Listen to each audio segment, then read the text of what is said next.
Hello everyone, and welcome to the second episode of my MS Paint series.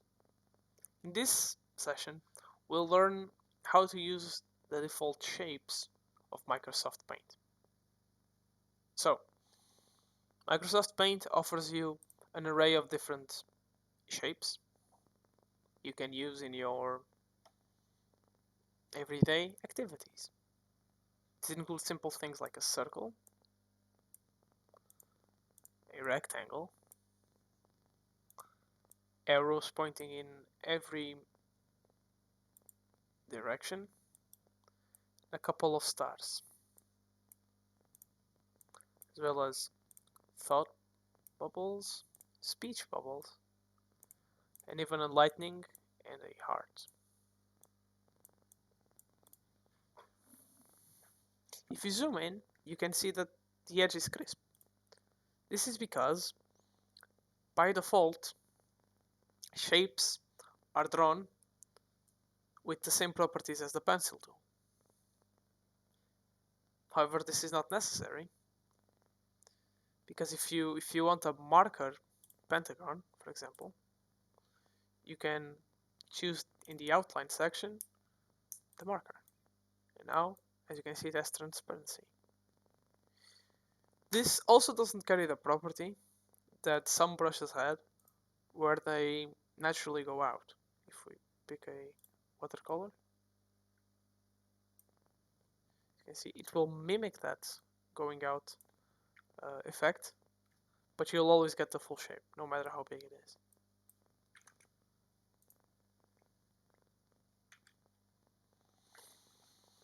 If you want to merge shapes, such as, for example, two hearts interlocking, I don't recommend you using any brush that isn't the solid color one.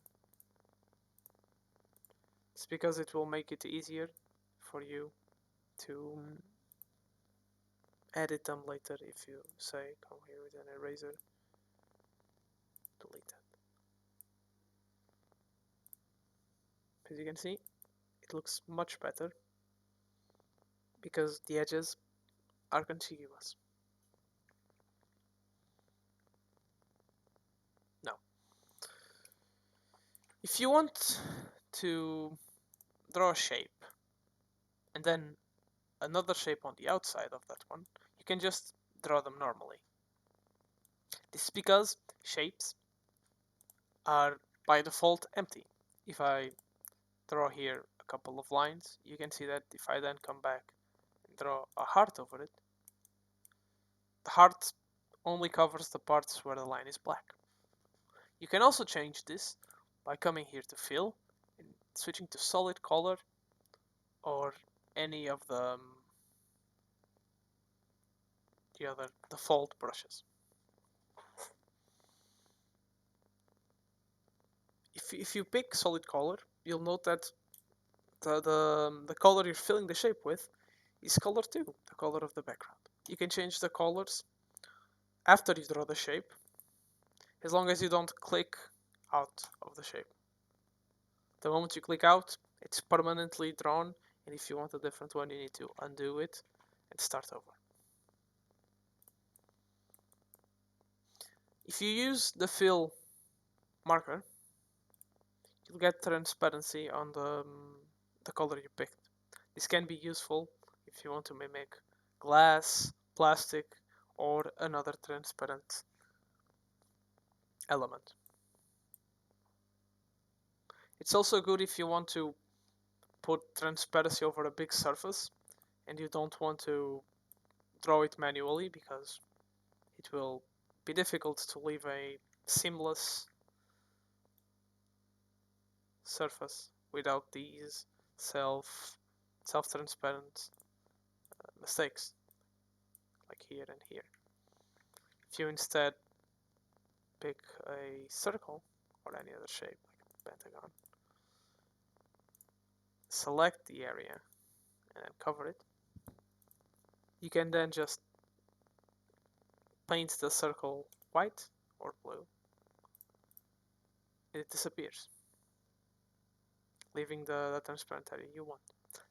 Another advantage of using pencil in your drawings is that then you can just paint this area white and paint this area black again.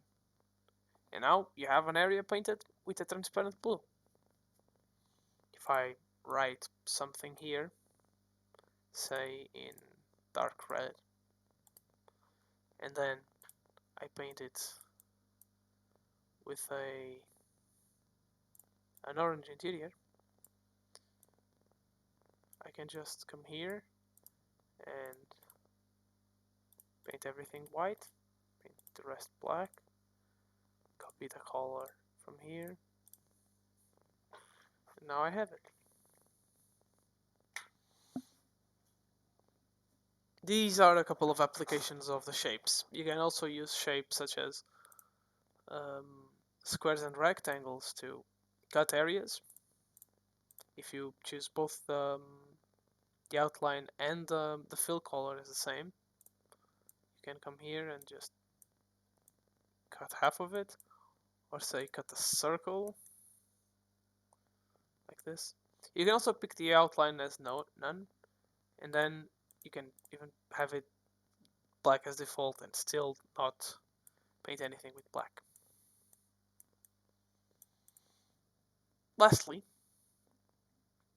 a couple of tricks you should know are that if you hold the shift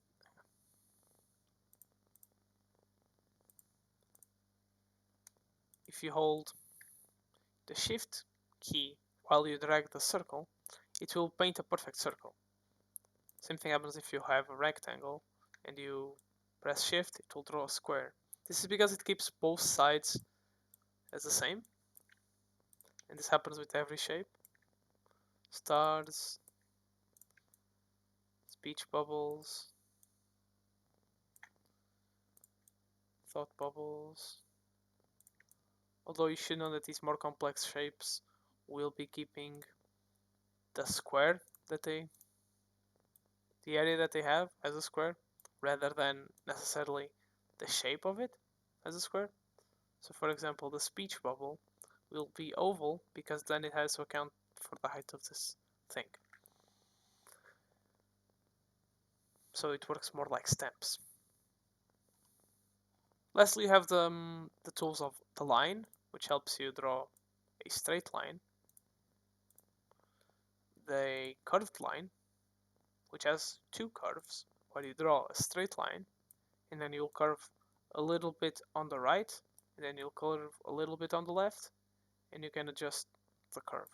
It always works left and then right, so you need to know that if you want something way more curved there, you need to start on the right, because you can't curve the right line and then curve the left part of the line.